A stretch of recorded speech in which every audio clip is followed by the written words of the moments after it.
Before Bangkok became the heart of Thailand, another city dominated Siam for more than 4 centuries. Its name was Ayutthaya. Founded in 1351, it grew into one of the most important kingdoms in Southeast Asia, ruling from the rich river plains of the Chao Phraya Valley. European visitors in the early modern period described it as one of Asia's great powers, placing it in the same mental world as Ming China and Vijayanagara in India. But Ayutthaya was not only impressive because of size or wealth. It mattered because it connected inland agriculture, maritime trade, royal religion, diplomacy, warfare, and cultural identity into one powerful system.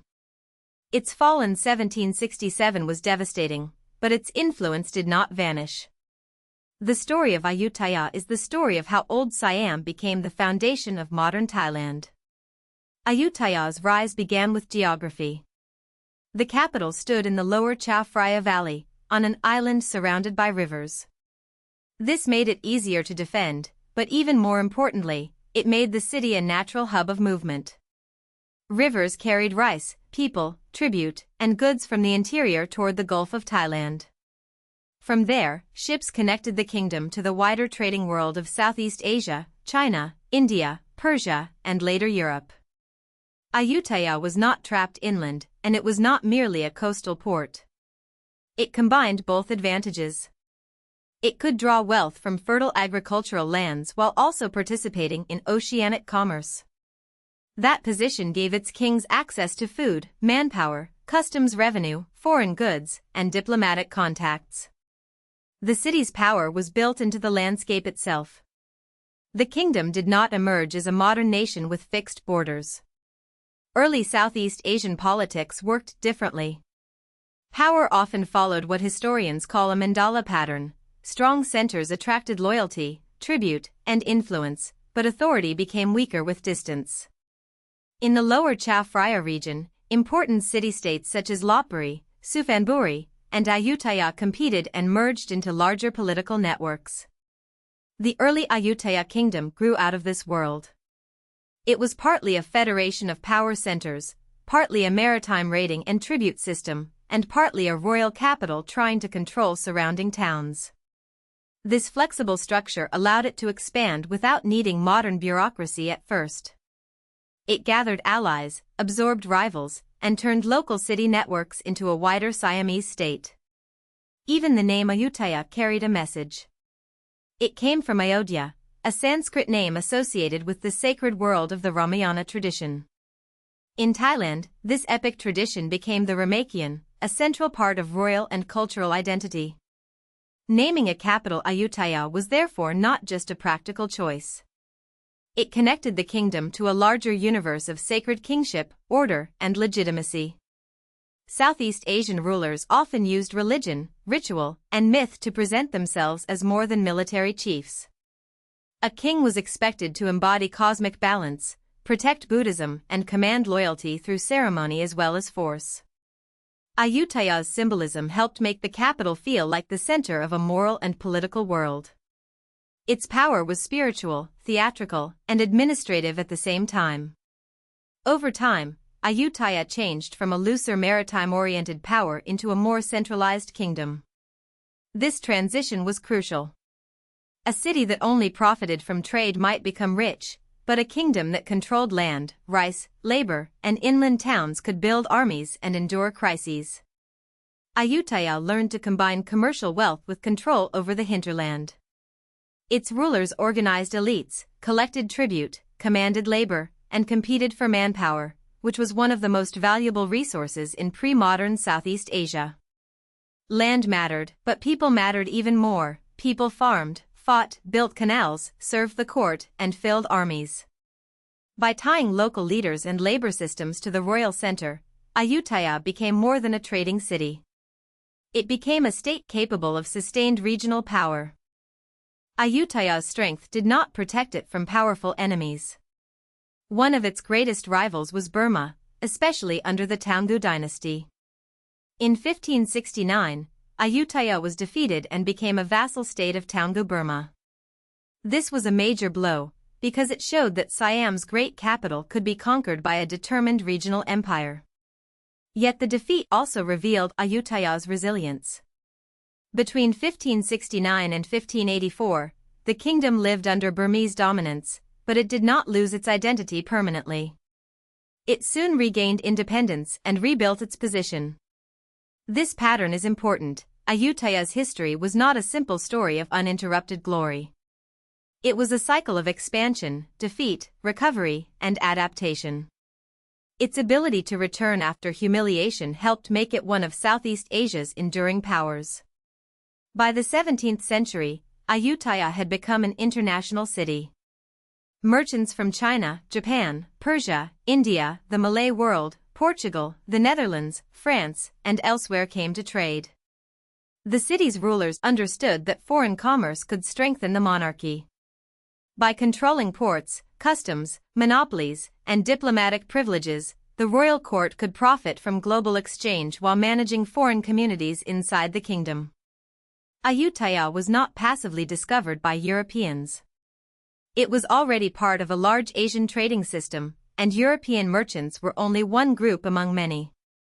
Chinese and regional Asian trade were especially significant. The capital's cosmopolitan character made it wealthy and culturally dynamic.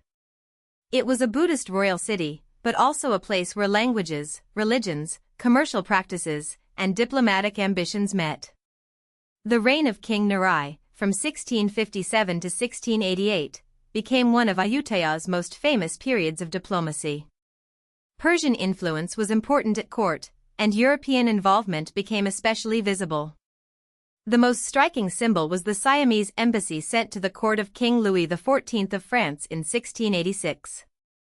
To modern eyes, this might look like a small kingdom seeking recognition from Europe, but that misses the point. Ayutthaya was using diplomacy strategically. By engaging different foreign powers, Siam could balance rivals, attract trade, gain access to military and technical knowledge, and enhance royal prestige. Narai's court understood that diplomacy was theater as well as policy. The embassy announced that Siam was sophisticated, independent, and capable of negotiating with the most powerful courts of the age. After Narai, French and English political influence declined, but Ayutthaya did not become isolated. Instead, the late Ayutthaya period saw growing Chinese commercial importance. Chinese merchants became increasingly central to trade, taxation, shipping, and urban economic life. This period is often remembered as a golden age of Siamese culture, but it was also a time of economic transformation. Trade expanded, market activity deepened, and capitalist practices began to affect traditional society. Wealth was no longer only tied to royal service or control of agricultural labor. It could also come from commerce, credit, shipping, and private enterprise. This brought vitality and prosperity, but it also changed the balance between the monarchy, elites, merchants, and labor systems. Ayutthaya was flourishing, but it was also becoming harder to govern in old ways. Beneath Ayutthaya's wealth, serious weaknesses developed.